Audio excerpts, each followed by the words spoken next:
Hi, I'm Dr. Marissa Wachowski. I'm one of the physical therapists here at Concierge Physical Therapy. I'm also a certified athletic trainer, so I have covered both practices and games for high school and college level athletes.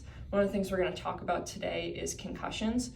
So after a player has either hit their head, whether it's from a soccer ball or they have fallen to the ground and hit their head, my immediate action is I run out to the field and we stop play, so that way I'm able to assess the player, ask questions about if they have a headache, any dizziness, blurry vision, do they feel nauseous, and we go through those symptoms first.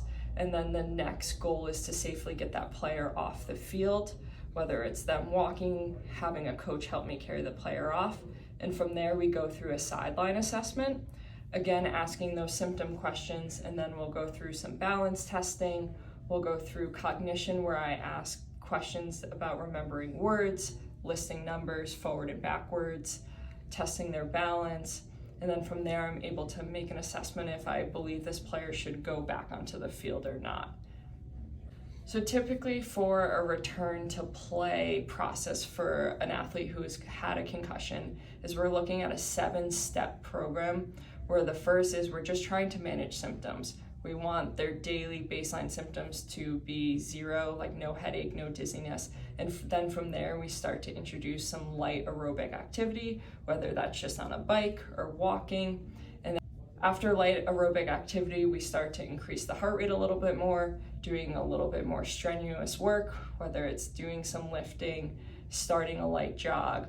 And all throughout those different steps, we're seeing if their symptoms increase. And at any point when you do have an increase in symptoms, we then go back to that initial step and start it again until you're symptom free. After concussion, an athlete may return to the field once they complete that process of going through the light aerobic activity to more strenuous, and then we start a return to practice where you're doing light work on the side. And through all of that, as long as you don't have symptoms and you're at least 7 days out from that initial hit and you've been cleared by your doctor, then we start that introducing to gameplay and more of a normal practice.